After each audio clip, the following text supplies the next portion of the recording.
भगवान शिव, पार्वती और उनके बच्चों कार्तिकेय, अशोक सुंदरी और गणेश जी की कथाएं सुनते हुए हम हमेशा शिव शक्ति के 3 अनमोल रत्नों के जन्म के बारे में सोचते रहे हैं। देवी पार्वती ने अन्य महिलाओं की तरह उन्हें जन्म क्यों नहीं दिया?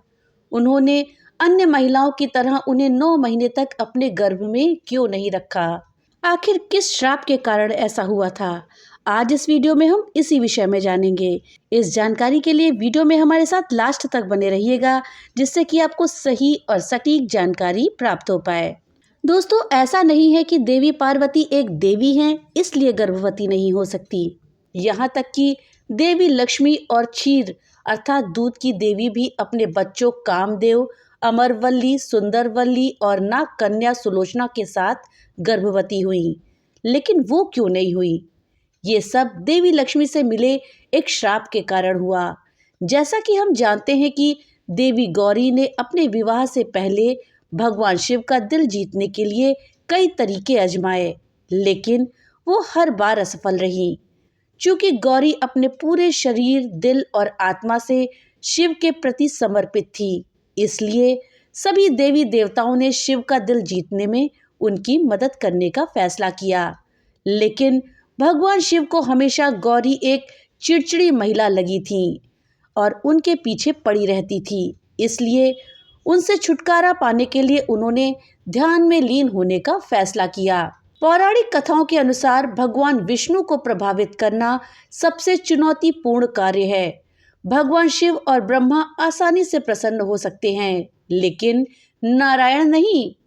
लेकिन पार्वती की कठोर तपस्या को देखते हुए उन्होंने उनकी मदद करने का फैसला किया।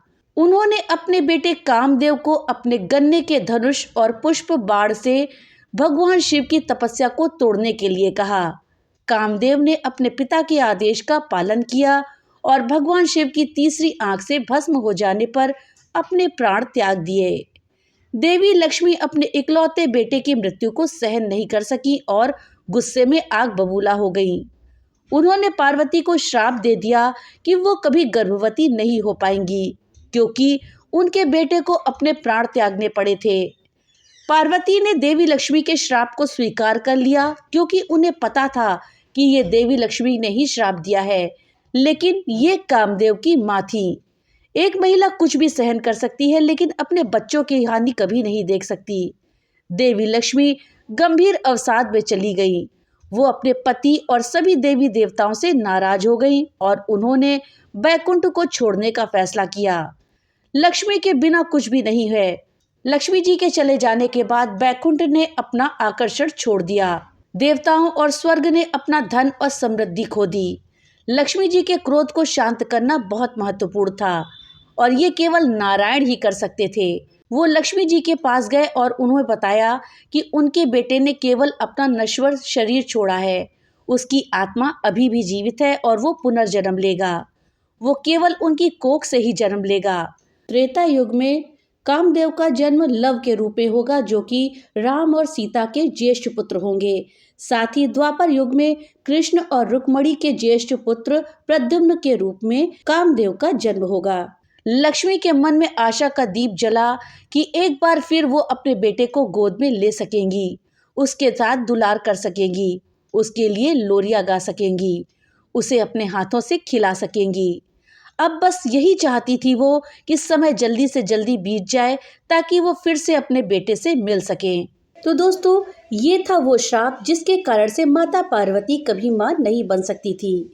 वीडियो में बढ़ने से पहले आपसे एक छोटी सी रिक्वेस्ट है कि अगर अभी तक आपने वीडियो को लाइक नहीं किया है तो कृपया वीडियो को लाइक कर दें और ज़्यादा से ज़्यादा शेयर करें, जिससे कि ये जानकारी अधिकतर लोगों तक पहुंच पाए।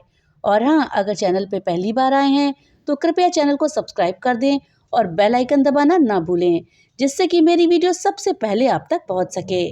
तो चलिए वीडियो में आगे बढ़ते हैं। दोस्तों, शिव पुराण में देवी पार्वती के गर्भवती न हो पाने के विषय में एक अन्य कथा लिखी है। दोस्तों, शिव पुराण की कथा के अनुसार एक बार वज्रांग के पुत्र तारकासुर ने तपस्या करके ब्रह्मा जी को प्रसन्न किया, जिसके बाद ब्रह्मा जी ने प्रसन्न होकर के तारकासुर को मनचाहा वरदान दिया। तारकासुर ने ब्रह्मा जी से ये वरदान मांगा कि दुनिया में आपके द्वारा बनाई गई कोई चीज मुझसे ज्यादा बलवान ना हो और दूसरा वरदान ये था कि वो हमेशा के लिए अमर रहे। तारकासुर ने ब्रह्मा जी से वरदान मिलते ही पूरी दुनिया में आतंक मचाना शुरू कर दिया। उसने स्वर्ग लोक में देवताओं के साथ साथ धरती पर आम मनुष्यों और ऋषियों को सताना शुरू कर दिया। तारकासुर ने स्वर्ग के राजा इंद्र को डराकर उनका वाहन ऐरावत हाथी, खजाना और 9 सफेद घोड़े छीन लिए। ऋषियों ने भी डर के मारे कामधेनु गाय तारकासुर को दे दी थी, लेकिन इसके बाद भी उसका आतंक बढ़ता ही जा रहा था। तारकासुर ने तीनों लोकों पर अधिकार प्राप्त करने के बाद स्वर्ग से देवताओं को निकाल दिया, जिसके बाद सभी देवता ब्रह्मा जी के पास पहुंचे और उनसे विनती करते हुए कहा कि प्रभु तारकासुर से हमारे प्राणों की रक्षा करें। ब्रह्मा जी देवताओं को कष्ट में देखकर दुखी हुए और उन्होंने देवताओं से कहा कि इस स्थिति में मैं कुछ नहीं कर सकता, क्योंकि तारकासुर के तप से खुश होकर ही मैंने उसे सबसे बलशाली होने का वरदान दिया है। ब्रह्मा जी ने देवताओं को दुखी देखकर उन्हें उपाय बताया कि तारकासुर का विनाश केवल भगवान शिव की संतान के द्वारा ही होगा। ये सुनकर सभी देवता हैरान हो गए, क्योंकि माता सती ने तो अपना शरीर योगाग्नि में नष्ट कर दिया था, तो ये कैसे हो पाएगा। तब ब्रह्मा जी ने कहा कि सती दोबारा पार्वती के रूप में जन्म लेंगी, जिसके बाद उनका विवाह भगवान शिव के साथ होगा। उसके बाद शिव पार्वती की होने वाली संतान के द्वारा ही तारकासुर का वध होगा। महादेव के हमेशा ही तपस्या में लीन रहने के कारण माता पार्वती ने ब्रह्मा जी से सहायता मांगी।